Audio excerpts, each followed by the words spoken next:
"You're going to die poor and alone." That's what she said while buttering her dinner roll. And my son just sat there, swirling his wine eyes fixed on his plate. My name is Lorraine Miller. I'm 66, a widow, and until recently I was renting a modest two-bedroom apartment in Eugene, Oregon. Nothing fancy, just enough space for a quiet life and a few memories I hadn't yet learned how to part with. I raised my son Desmond in a small house on Elm Street, just the two of us, after his father passed from a stroke when Desmond was 10. Every scraped knee, every school play, every late-night college application, I was there. But nothing prepared me for that dinner. It was Desmond's 38th birthday. His wife Brianne had chosen the restaurant a place where the plates were the size of record covers and the menus didn't list prices. I wore my navy dress, the one Walter loved, had my hair done, even wore the pearl earrings he gave me for our 20th anniversary. Brianne looked me over once and said I looked presentable. We were halfway through dessert when she leaned in, smiled sweetly, and said it. "You're going to die poor and alone. No anger, no pity, just certainty." And Desmond said nothing. If you've ever been dismissed, erased, or made to feel invisible by people you once sacrificed everything for, stay with me. This isn't a story of revenge. It's a story of reclaiming. And I want to know, what city are you watching from? Because tonight, I'm not whispering anymore. They say time softens the edges of memory, but some things return sharp as glass. After the dinner, I sat by the window of my small apartment, the same one Brianne called that sad little rental, and I let the silence speak. No television, no music, just the sound of the refrigerator humming and the occasional creak of old floorboards under my chair. It was the kind of quiet that doesn't comfort you, it confronts you. I thought about the first time I held Desmond, the weight of him in my arms, the smell of warm cotton and milk. Walter had already been gone 3 months by then. A heart attack in the backyard, mid-laugh. Just like that, our plans for early retirement for travelling up the coast in an RV disappeared into the cold October air. I was 34, a widow, a single mother, and every choice I made from that moment on was about Desmond. I worked night shifts at the hospital. I packed his lunches before sunrise. I skipped vacations, sold my piano-declined dinner invitations, all so I could pay for his braces, his tuition, his future. And Brianne. She came into our lives 10 years ago, like a gust of wind through an open window, loud, beautiful, and unapologetically polished. The first time we met, she didn't shake my hand. She looked at me like an item in a consignment shop, said my sweater was cute in a vintage kind of way. I should have known then. But I didn't want to judge. I told myself if she made Desmond happy, that was enough. Turns out it wasn't. The room smelled of truffle oil and money. I sat across from them at a table dressed in white linen so stiff it could have stood on its own. Crystal glasses, silver cutlery, and a floral centerpiece that blocked half my view of Desmond's face. Not that he was meeting my eyes anyway. Brianne, radiant in a champagne-coloured dress that shimmered with every move, ran the conversation like a courtroom cross-examination.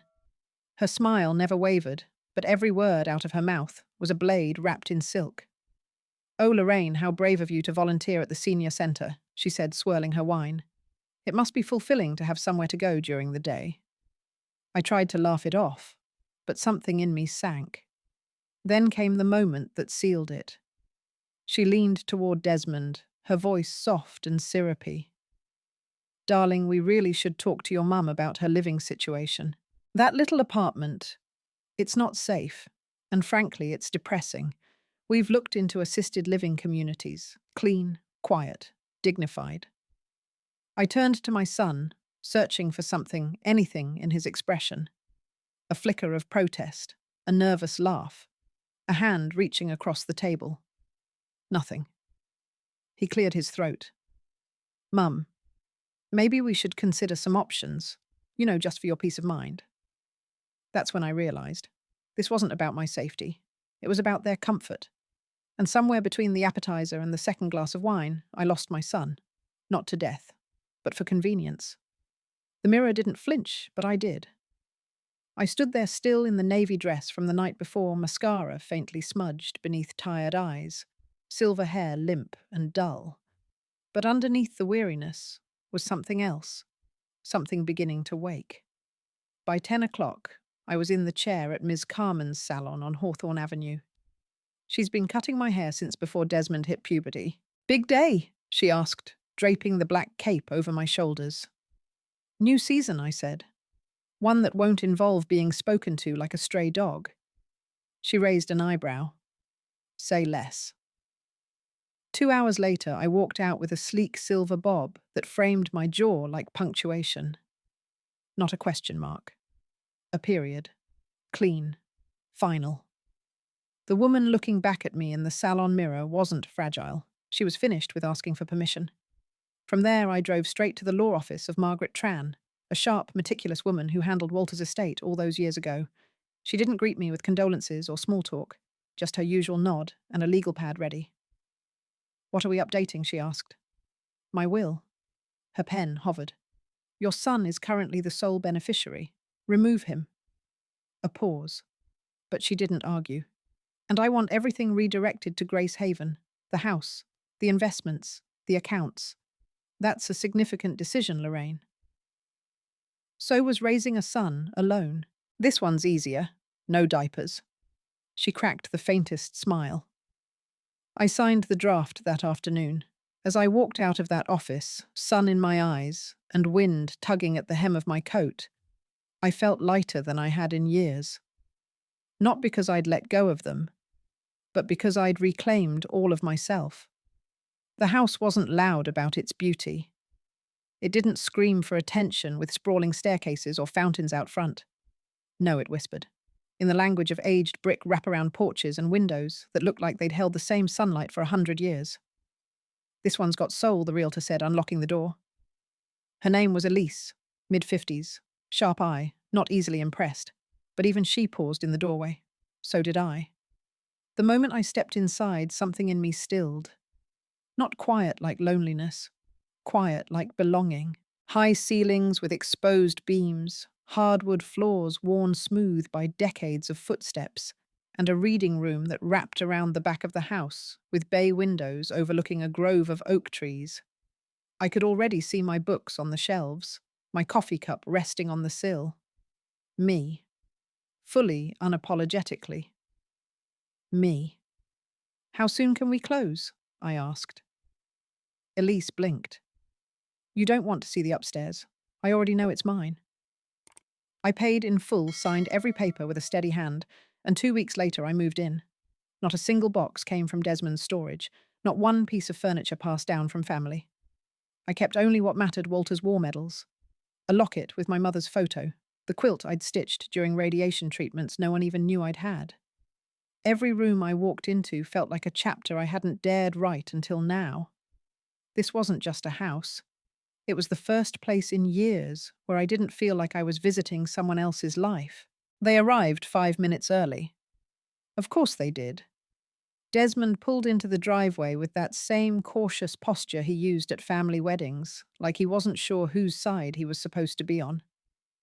Brienne sat upright in the passenger seat, adjusting her sunglasses, even though the clouds hadn't broken all morning. From behind the curtains, I watched them sit in the car for a moment. Brienne gestured with her hands, probably rehearsing her charm. Desmond nodded, glanced at his reflection in the rearview mirror, and exhaled. I opened the front door before they could knock.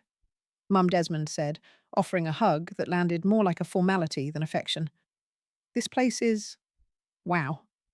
Brienne stepped inside her heels, echoing across the hardwood. She gave a tight-lipped smile and scanned the entryway like an appraiser.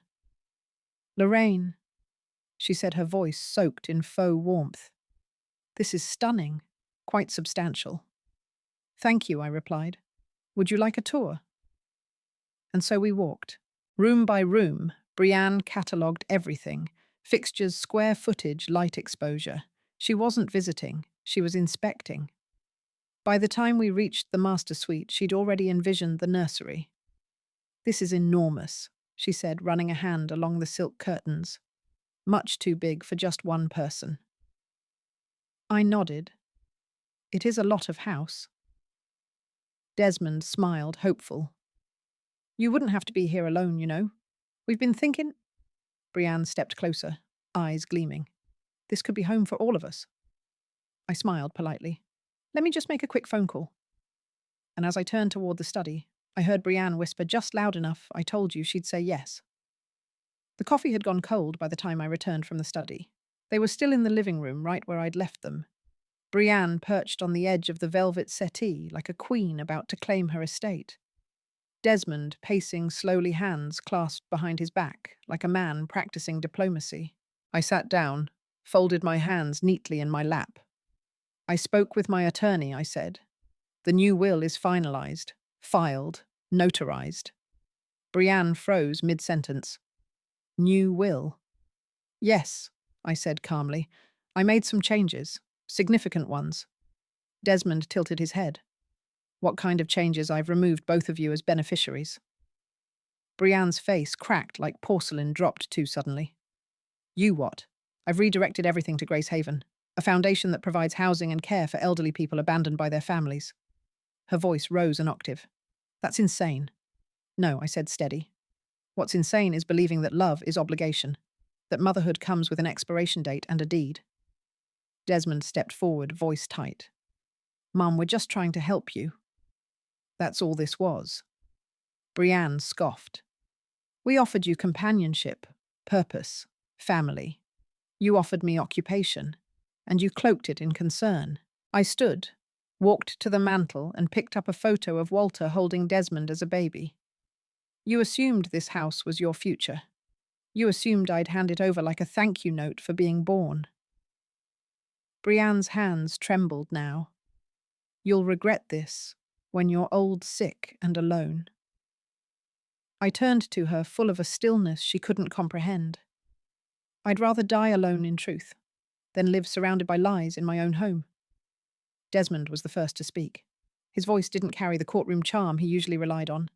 It was quieter now, strained brittle around the edges. Mum, there has to be another way. I studied him for a long moment.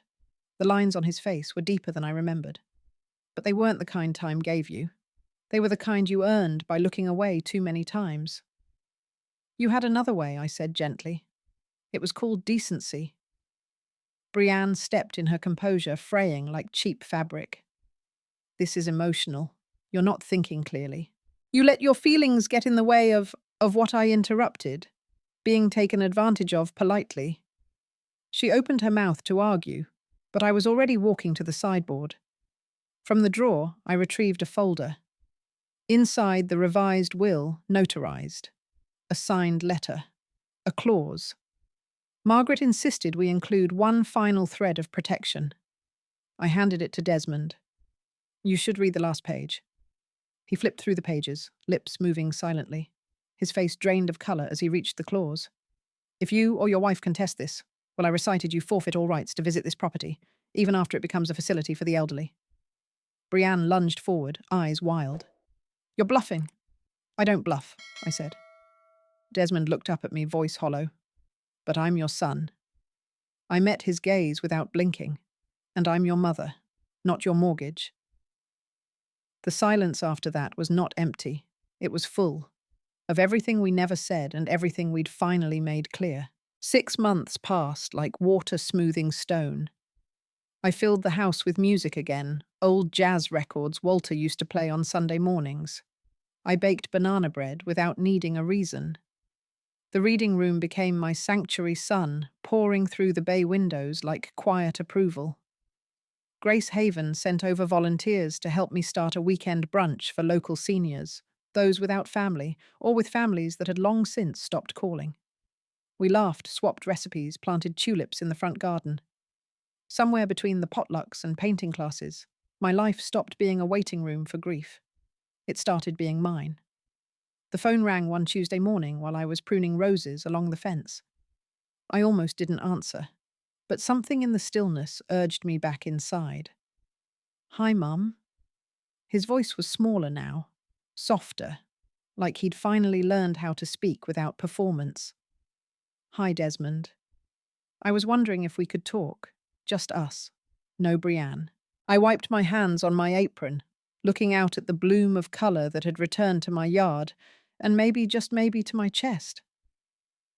"She left me," he said before I could ask. "I'm sorry. I'm not calling about the will," he added. I just, I think I lost something I can't replace." I didn't reply right away, because part of me had been waiting for this moment, and part of me had stopped needing it. Still, I said, "Come at 2, and bring nothing but honesty." He whispered, "Thank you, Mum. I didn't say you're welcome. Some things had to be earned." He arrived right on time. Same car, different man. The confident gait I'd once recognized had faded into something quieter, measured unsure. He held no bouquet, no gifts, not even that rehearsed charm he used to wear like cologne. Just himself, and a question he hadn't yet learned how to ask. I met him at the door with 2 mugs of tea already steeped. No pleasantries. No old photos dragged out to ease the tension. Just the soft sound of steam rising from ceramic and the weight of years between us. We sat in the sunroom, the same place where I had once rewritten my will and rewritten myself. The walls, once hollow, now lined with colour books, wildflowers, pieces of my life no one had asked about in years. "I don't know where to begin," he said. "Then don't," I replied. "Just be where you are." He nodded slowly. "I know the will isn't changing. I'm not here to ask for that. I think I just want to know if you still see me as your son. I let that settle between us." "I do," I said. "But that word has to mean something again. It can't just be biology. It has to be presence, effort, respect." He swallowed hard. "I'm willing to try. Without guarantees. That's the only way trying ever matters." We sat in silence after that, not awkward, but earned. A silence where trust might grow back. Not because it was deserved, but because something deeper was being replanted. This time by choice, not by birth.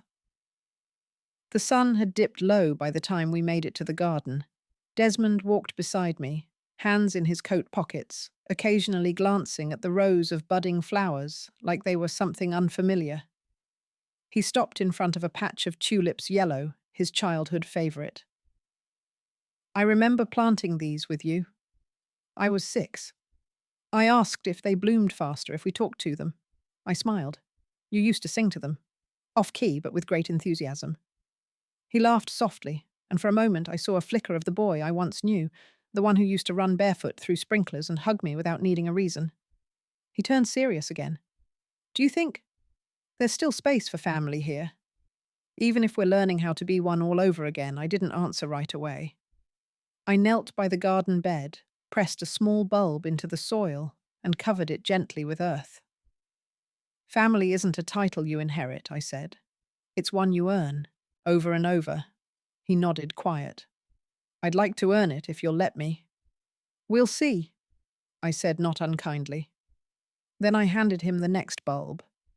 And in that silence, between old wounds and new roots, I felt something shift. Not forgiveness, not yet, but the faintest outline of it. As we worked side by side beneath the fading light, I realized this house wouldn't just become a home for the abandoned or the forgotten. It might also become a place where 2 people long estranged by ego and expectation remembered how to love again. Not because they had to, but because they chose to. And sometimes that makes all the difference. There comes a time in every life when silence speaks louder than sacrifice. Lorraine's story isn't about vengeance. It's about value, the kind that isn't printed on checks or attached to square footage. It's the quiet, often invisible worth of a life built on love service and quiet endurance. She gave without asking. She raised without demanding. And when the people she loved most mistook her gentleness for weakness, she didn't raise her voice. She raised her standards. This isn't a cautionary tale about money. It's a mirror. For anyone who's ever been told they were too much or no longer useful. For anyone whose years of devotion were repaid with distance. For every mother, grandmother, or quiet caretaker whose worth was measured in convenience rather than character. Lorraine didn't rewrite her will to hurt anyone. She rewrote it to reclaim herself. And in doing so, she offered us something rare, a reminder that boundaries are not betrayals. that saying no more can be the beginning of healing, not the end of love. You don't owe your silence to people who can't hear your heart. You owe yourself the dignity of being seen, not just as someone's mother, wife, or burden, but as a full, luminous soul with a story worth telling. And if you've ever felt invisible, I hope this story reminded you, you are not forgotten. You are not small, and it is never too late to choose yourself.